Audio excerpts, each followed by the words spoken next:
and from there, I think I started to become more interested in what the organization does. And like I said, working cross functionally to see where we could potentially inject some of our payment modalities into um, our costs, our healthcare admin costs, our healthcare claims costs, to not only recognize revenue for the organization through the expenses that we were incurring as a health plan, but also to um, create efficiencies. Welcome to Broken Benefits. I'm your host, Lee Lewis, and this is a podcast where we learn from top employer experts on how to fix our broken benefits to save lives, save dollars, and save your talent. Welcome back, everyone. This is Lee Lewis, and so excited about today's guest. Jason Dinerman is who's with us today in the studio. Jason is an industry innovator who ran benefits for one of the largest financial firms in the country, and then turned that into being an entrepreneur at the same firm to start creating new product capabilities to serve the space where he was just working. Really excited to listen in today about ways that people within benefits and total rewards can create greater visibility and greater value for the rest of the organization. Super excited about today's conversation. Jason, thanks so much for joining us here on Broken Benefits. Thank you, Lee. Pleasure to be here. So, Jason, you started off working within the health plan. Maybe you could tell us just a little bit about what were some of the highlights of your role and responsibilities that you had when you were first occupying that role? Yeah, sure. So before my current role, I led U.S. health and well-being and retirement plan strategy at Mastercard as part of the Total Rewards team. My focus was really designing and managing benefit programs to help attract and retain talent for the organization. Standard kind of Total Rewards role, in my opinion. But it afforded me the opportunity to work closely with the teams across the company. And that's what I really loved about it. Finance and legal and operations and marketing, privacy, risk, IT, so on and so forth. Obviously, in today's world, managing a healthcare plan and a retirement plan is big money. Doing so is really critical to an organization like Mastercard's performance. I love this. And I was wondering if you could go maybe into a little bit more detail. So many people who are listening run health plans, but they probably are neck deep in the nuances and sophistication and just mountains of work of running the health plan. What were the ways that you were able to break out of that to build connections within the other parts of the business? Ways that build connections. I think, uh, again, just the exposure to the various departments within the organizations through my role leading the healthcare plan design and strategy. Um, I think it's something that um, it provides you a unique perspective of the organization. Um, and um, it really gives you the opportunity to think strategically and work cross functionally. There's a lot of times that we would, um, talk to the business um, to see how we could potentially bring our payment modalities to healthcare. But it really didn't materialize early on in my career at Mastercard um, until about the fourth or fifth year, when Mastercard, stood up a healthcare team within the Mm-hmm. organization and started looking at commercial B2B payments and acceptance. Um, and from there, I think I started to become more interested in what the organization does. And like I said, working cross functionally to see where we could potentially inject some of our payment modalities into um, our costs, our healthcare admin costs, our healthcare claims costs, to not only recognize revenue for the organization through the expenses that we were incurring as a health plan, but also to um, create efficiencies, um, to streamline back office administration um, through payments. Hopefully that makes sense. Yeah, no, I love the idea of you being in this position at the organization, networking over the first few years of your career into different areas of operations, business, product, legal, et cetera, within the scope of running the health plan. And then you were looking for and offering up value to other areas that allowed you to get visibility into the product side. And Mhm. I I was wondering if you could tell us a little bit tell us the story of how that happened. So most most people at different health plans have some area of their company that deals with healthcare or healthcare adjacent. Uh, outside of the health benefits plan, but it's not common that there's good connective tissue between those departments. And I was wondering if you could coach us a little bit on how you built that connective tissue, how you found that opportunity and started making a contribution there. Sure. I mean, I think just to kind of set the stage between my prior role as a total rewards leader and my current role leading product Yeah. development and innovation within the healthcare vertical at Mastercard. Um, those two roles are more alike than they probably seem. Mm, I think both rely heavily on data to identify trends and evaluate opportunities and really kind of shape the strategy.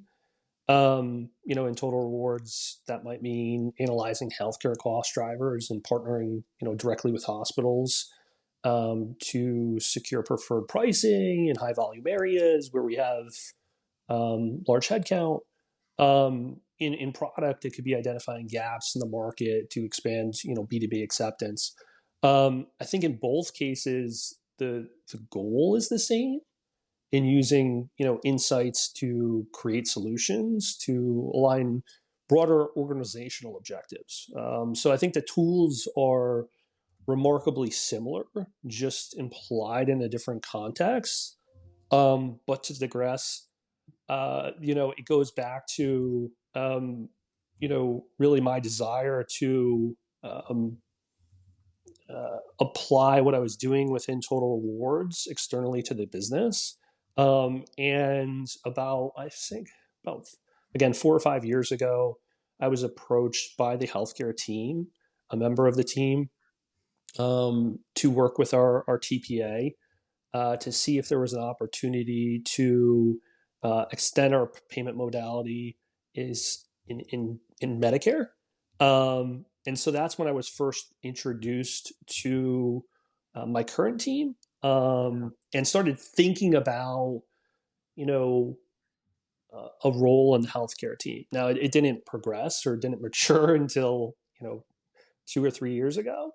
Um, but that's a little bit of kind of background in terms of how I think about the roles and where the intersection happened. It was really kind of the business looking for opportunities to insert itself within healthcare and then consulting with Total Rewards to do so. Everyone, now just a quick word from today's sponsor. Lemonade for 50 cents. It's for a good cause. This situation seems terrible, right? Well, what if I told you it actually happened in the United States in 2021? These are the families of people who work for companies just like yours. Give your employees 100% medical coverage with Catalyze Health. What you just said there is a linkage I've never thought of in the last decade in this industry, and that is the significant talent overlap between product development and benefits. What I heard you just say is there's data. You both need to observe consumer level data to get a sense of whether or not the product is landing and being received as valuable. You're looking at organizational objectives that need to be reached through the use of vendors, subcontractors, programs, and user experience. Mhm. You've got to plan launches. There's a lot of similarity between implementing a new program and launching a product.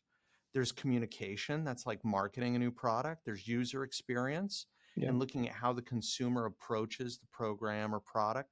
I've never thought about the linkage there. That's really interesting.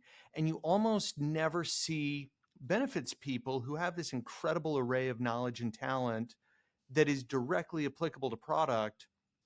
It's extremely rare to see them cross the divide and move into product.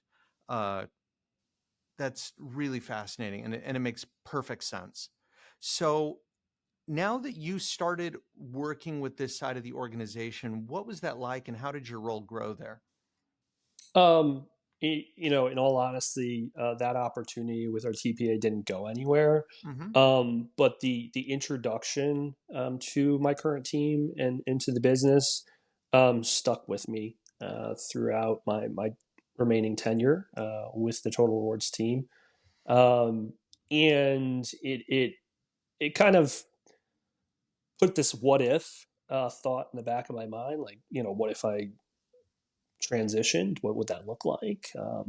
And I started to evaluate the opportunity more kind of in my mind and, listing out the pros and the cons. And ultimately, I kind of just decided that diversifying my skill set within a, multinational organization like Mastercard, which is, a top 10 brand, the benefits outweighed kind of any risks associated with it. Totally. So, I kind of always felt like, hey, give it a shot. And if you miss, at least you tried. And you can always go back to Total Rewards, right? Totally. So, yeah.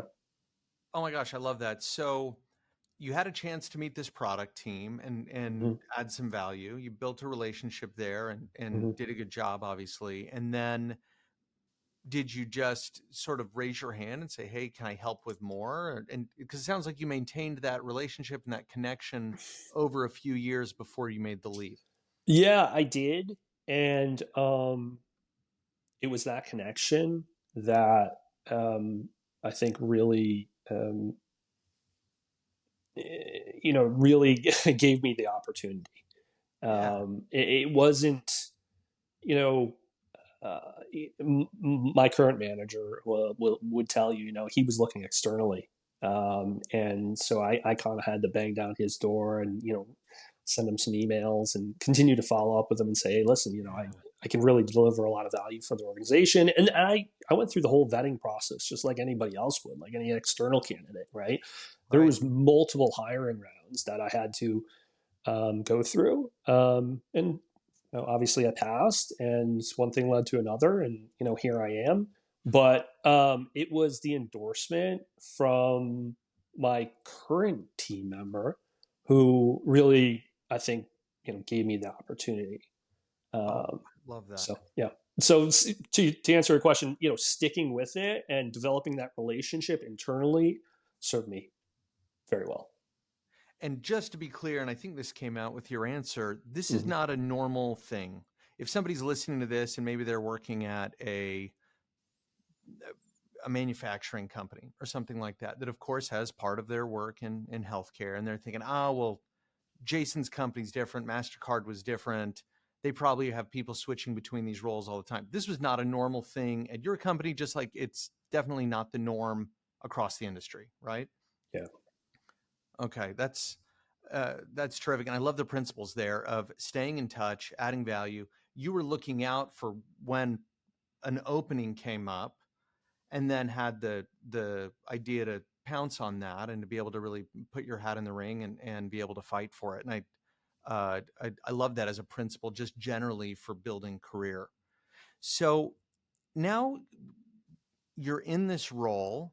Mm-hmm. And what are some of, and we've covered some of the similarities between your old role and the new role in product, but what were some of the superpowers that you had coming from benefits in that, I imagine you've seen so many different pitches in the past, or you've seen gaps in market? What are some of the real highlights that you were able to bring into this role that many other people don't possess because you'd been in benefits?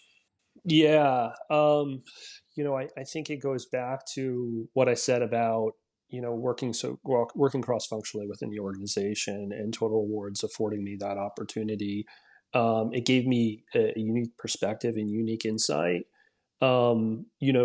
Understanding kind of the human capital strategy is a lot. It's so intertwined within the business strategy. Yeah. And it exposed me to acquisitions, and help onboarding new companies and their employees to Mastercard, help them assimilate.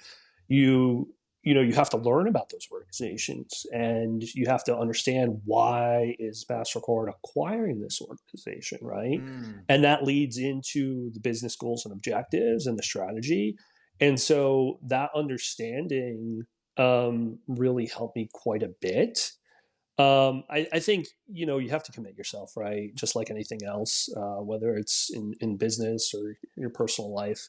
You have to ask questions. You have to understand adjacent roles and how they interact with the strategy. I think but I did that, and then just being in the position that I was in, investing the time, building relationships with key players, and then understanding that matrix of Mastercard, and having a strong network.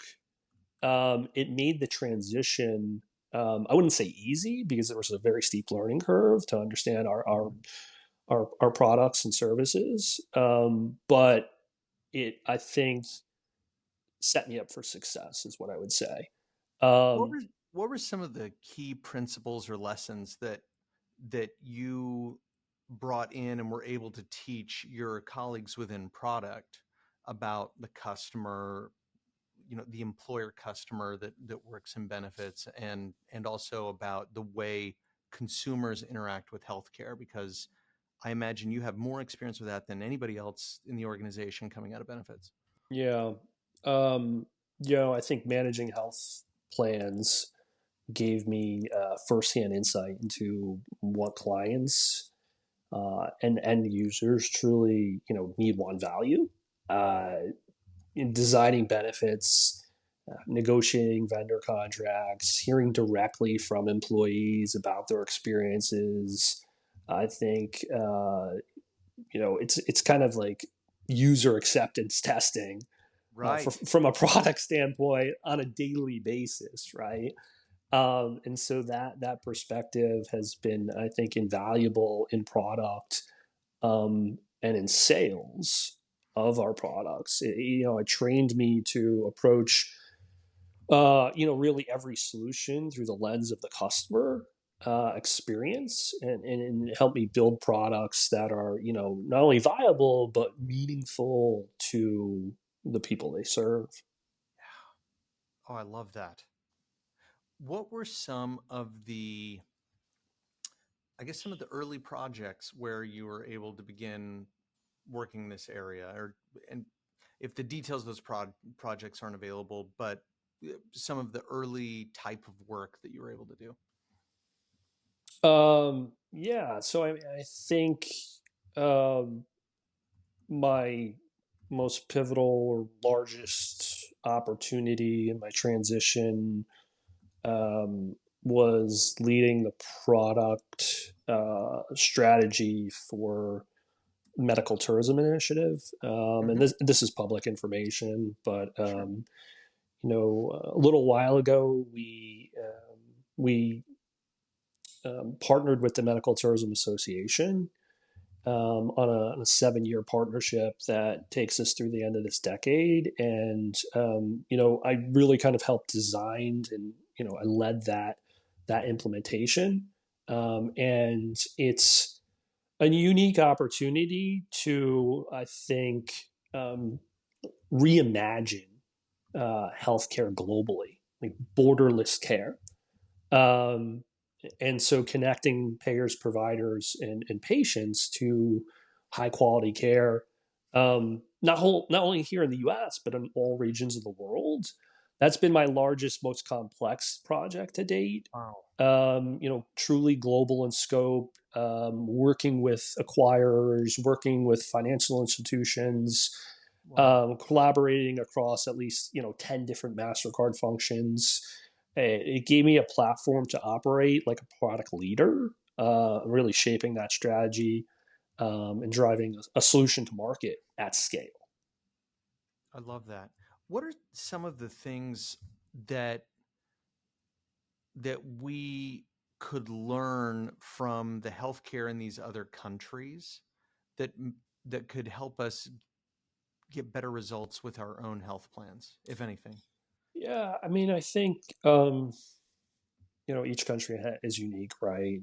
Right. Social medicine and what have you. Lots of social. Right, right. I think ultimately, the root cause, it really comes down to, um, a few things. I think we're so reactive.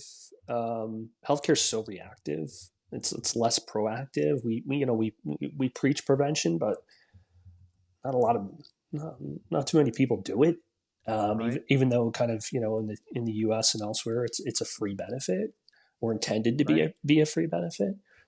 So I think prevention is extremely important. I think nutrition, and I think behavior, creating opportunities for individuals to attack the root cause of their illness as opposed to simply you know, providing them a prescription drug, for example. But Right. I mean, like, I think that's universally kind of consistent elsewhere. I think Hmm. some countries do it better than others.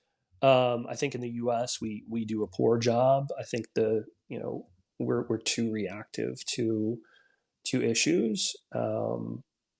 But I don't, there's, I don't think there's a perfect healthcare system. So I don't know. Sure. I think you can look across the globe and you can take different aspects of each system. But there isn't kind of that silver bullet. It makes perfect sense. So, if you were giving advice to other benefits leaders who are thinking, wow, what Jason did is so cool, like moving from benefits into product, and we've now made the case that there's a lot of great overlap in the skill set and talents, that if somebody else really wanted to start exploring that other area to expand their career, could you give us a little bit of career advice on how you might do that? Yeah, sure. I think it's my advice would be, be a sponge. Uh, learn as much as you can, ask questions. Um, it's not going to happen overnight. It takes time. You need to invest in building relationships with key players. But again, I think depending on your position within benefits or within total rewards, you have the ability to do so. Obviously, again, healthcare being such a huge spend for any organization, that typically positions you in front of a key leader. Whether that's your CFO or someone in finance. I think taking the time to uh, understand their perspective, and tell your story and the healthcare story, and build a stronger connection with that leader is critical. So your network truly becomes your most valuable asset.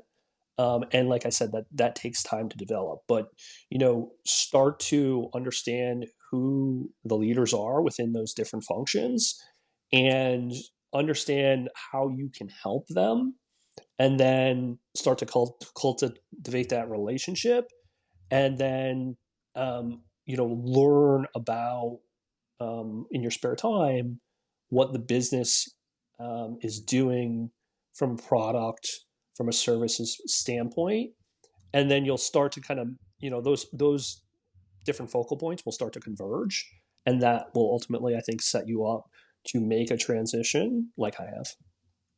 Now, switching it a little bit, what are some of the lessons that you've learned in the product space? And it sounds like there's been a ton of learning and growth on that side of the aisle that you wish you knew when you were a benefits leader, or that now that you know, you could give a little advice back to the benefits leaders who are listening today.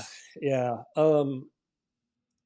I think a key lesson from the product side that I wish I had applied earlier in my benefits role is probably this may sound funny, but the discipline of prioritizing ideas based on um, I guess I would say the commercial potential. What I mean by that is, assessing like the desirability, the feasibility, the viability. That's what we're really kind of focusing on products, and we're looking to scale products commercially. I think in benefits, we tend to move forward with full scale programs, based on employee survey data, cost containment metrics, benchmarking data. What are other employers doing, and we need to be competitive against those other employers, and so I think now I see the value in piloting new offerings first, really validating that demand and measuring that engagement, avoiding kind of the cost of implementing a program and then having that program underutilized. Because these programs that we implement in benefits, they're very difficult to unwind. I mean, once you provide something to the population, whether it's highly utilized or underutilized, I mean, that really doesn't matter. It's perceived as a takeaway, and so I think market testing from a product standpoint, even if it's in limited scope, can drive better decisions and more impactful outcomes. And I think, again, going back to finance, I think your CFO will appreciate that, right? Nobody likes this fixed PEPM model, and so if you can start small in the form of a pilot, test it, measure it, and then you have a stronger business case. You build credibility with that finance leader, and ultimately with employees and their dependents. So yeah, Terrific lesson. Going a little deeper into the concept of testing, keeping risks small, and thinking about a program launch like a product launch, how does a benefits leader most efficiently measure and test the outcomes, the demand, and the satisfaction? I'm sure there's some tools and tricks on the product side that we don't encounter very often as benefits leaders, and maybe you could coach us on that. We have a formal kind of process at Mastercard to bring new products to markets. There's a lot of rigor involved. It's what we call our studio process. It requires you to take a concept, really frame it, sell it internally to multiple stakeholders within the business, develop a minimum viable product or prototype, test that before you even get to commercialization. This is a long process. I mean, it can be short, but it can take a year plus. Or are you going to say? Sorry to interrupt you. Not at all. Let me reframing the question. If I were to take you out of this position and put you in charge of benefits at a manufacturer in the Rust Belt, Mm-hmm. and you've got 10 or 20,000 lives in 8 states, walk me through how you would test for the outcomes and the viability of a pilot program if you're launching a clinical or subclinical point solution? I think I would set up, start with probably a focus group, and kind of understand, going back to what I said about what employees and their family members need, want, and value. So data, but not like market data, because market data I think has a lot of noise in it. Firsthand data of specific to your population, specific to your industry, specific to that region and its demographics. And then from there, you go into kind of concept building, right? And from that concept building, you're going to evaluate, okay, is this something that I can do internally? Do I need to partner externally? Maybe it's a combination of both. Ultimately, you're going to be looking at doing a market scan or assessment of technology that can help you, administer a particular point solution. And then from there, that I think that transitions into, okay, if I know what I need. I've identified the platform in terms of how I'm going to deliver it. Now, you're moving into some type of MVP or prototype, and that's where I think the pilot, what I mentioned earlier, right, would provide value, because you're not going to your CFO and asking for $1 million or a couple $1 million to implement an unproven and unknown program. You're starting small with the potential to scale, and then implement it with a pilot group. Continue to evaluate it. Obviously setting KPIs and things that you want to measure. Evaluate it on a periodic basis. Make tweaks to it as needed to optimize or tune it, and then ultimately at the conclusion, evaluate kind of what the outcomes are. And if those outcomes are in line with your expectations and your goals, then I think you have a business case, and I think you can take that forward to your CFO and say, hey, listen, we've done a 6-month, a 12-month pilot, and here are the results. And again, establishes credibility. It de-risks the implementation, and leaders love when you de-risk something. Everyone, now just a quick word from today's sponsor.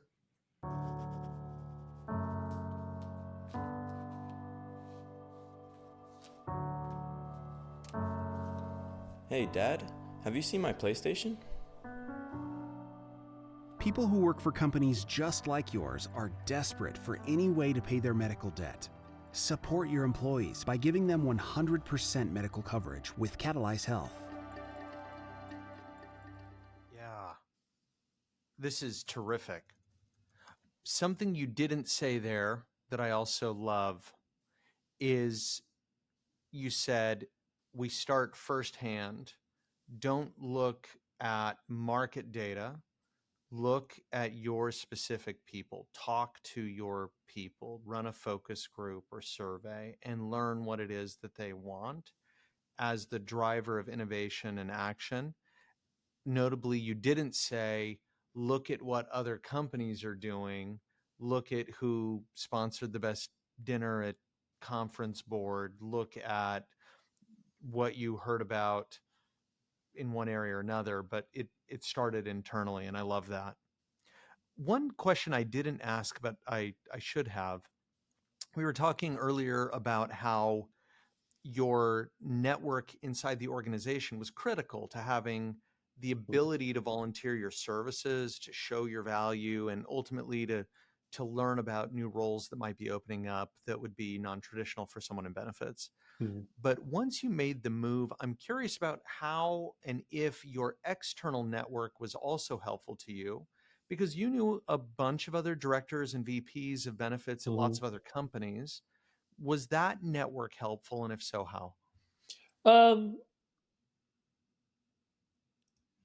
Yes and no. I think yes from, well, let me start with no first. No, in it didn't provide any value internally, right? But yes, in that, okay, I'm working in healthcare still. My hat is different. I'm not, developing solutions and implementing those solutions for our employee base. Now I'm looking to do so externally to the market. Um, having that external network of physicians, of payers, of providers, of consultants and brokers, that I leaned on early to test um, um, ideas. Um, Right.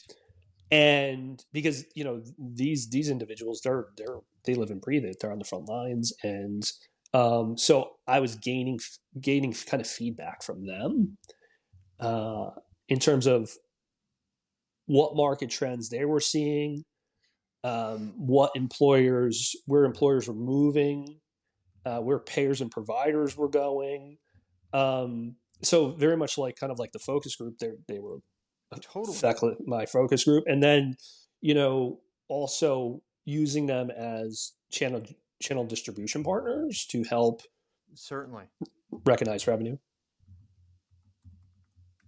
I love that. A lot of times, I think it's easy to think, ugh, another vendor call, or ugh, doing another RFP and meeting a lot of salespeople at this or that segment of vendors. Uh, but keeping warm relationships there and knowing folks in that space, I think it's easy to overlook the value that could have later in life or in different segments of a career. That's a great piece of coaching and advice. Now, thinking about the role that you're in and the way that you're thinking about how we change the way we pay. So, looking a little more specifically at what changes could exist in the market, would you mind sharing a little bit about what your vision of what could healthcare look like if we were to change some of the fundamentals about how we commercially interact with healthcare? Um, well, I think healthcare is always a laggard, right? It's Hmm. Still uses fax machines. yeah, yeah, right. I think that's quickly going to change. Um, I think the future of healthcare, not only in payments, but is just going to be radically transformed by AI. You're seeing it already. Mm. Um, I think payments will be fully autonomous in the future, or AI-driven platforms with no human intervention. You'll speak to your AI agent. They'll secure, tokenize, and make a transaction seamless. Um, I think you know I don't know. Maybe that answered part of your question, but like, maybe where else would you like me to take it? So, if that looks out maybe 5 to 7 years, Mm-hmm. what are some ways that we could start thinking about how we change the administration of maybe moving away from 837s is Mm, a concept that's come up. yeah, Uh, Seems like every hospital has plenty of credit card terminals. yeah. How are you thinking about that from within the product side of a credit card company, as maybe some ideas that we should start considering without revealing anything that would be proprietary or secret? Yeah, I mean, I think it's all data, right? And Mastercard is a global technology company that powers the um, global financial traction transactions, and so we are the payment rails sitting between um, banks and merchants. And like when I think about those payment rails, again, it's just zeros and ones. And so it's just data. And so there's no reason why that data just has to be payment information. It can be any type of data. And I think moving away from 837s I think that'll happen. I think it's only a matter of time. I think um, it'll just be, again, AI agents connecting to other AI agents using APIs. And you'll have kind of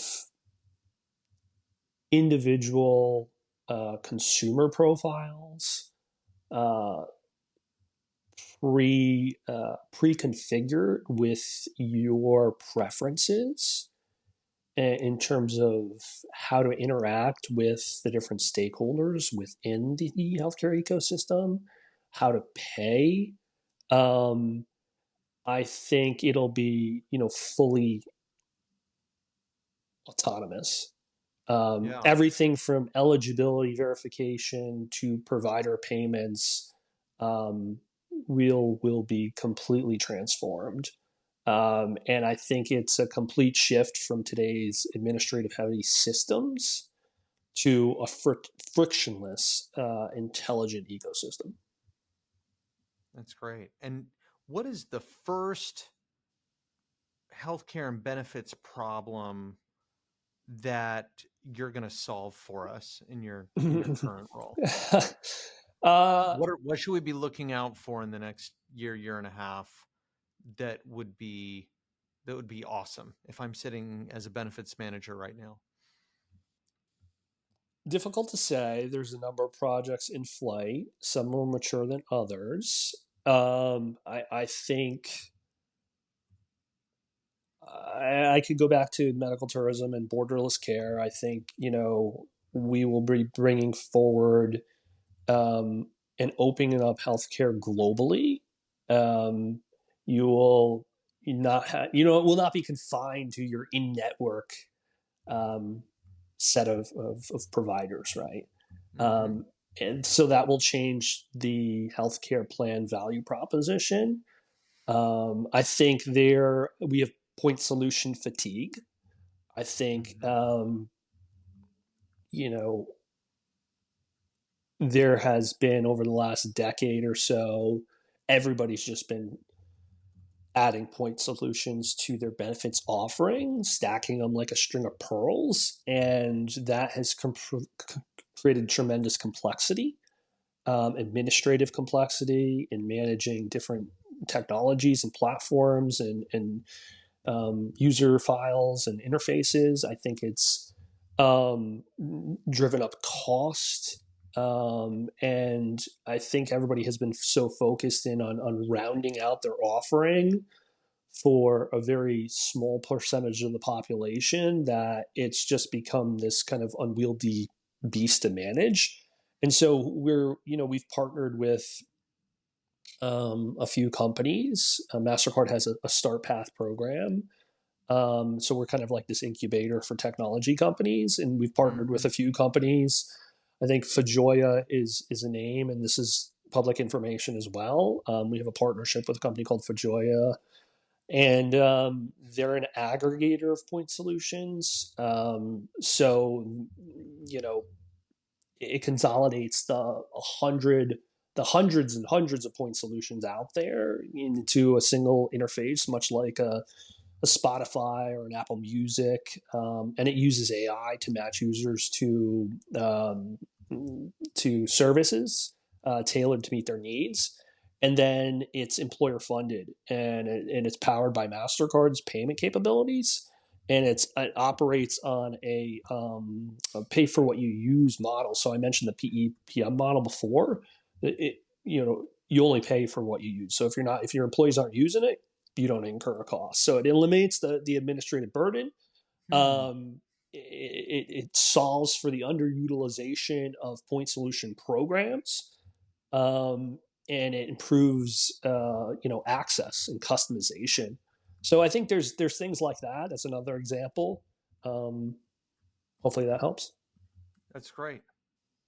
That's outstanding, actually. If anyone listening today was curious about meeting you or learning more about what you're working on, what would be the best way to reach out to you? LinkedIn, I would say, is Okay, probably the best way to reach out to me. Yeah. perfect. Perfect. Well, this has been awesome. Thank you so much for joining us today on this episode. And thanks everyone for listening. And if this was as helpful to you as it was for me, please forward to any friends or colleagues. And thanks for hopping on Broken Benefits. Thanks for joining us on Broken Benefits. If you enjoyed today's episode, please subscribe to our YouTube channel or on your favorite podcasting platform. Also, please share today's show with a friend or colleague. It's free to do, and it helps us spread the message to as many people as possible. Until next time.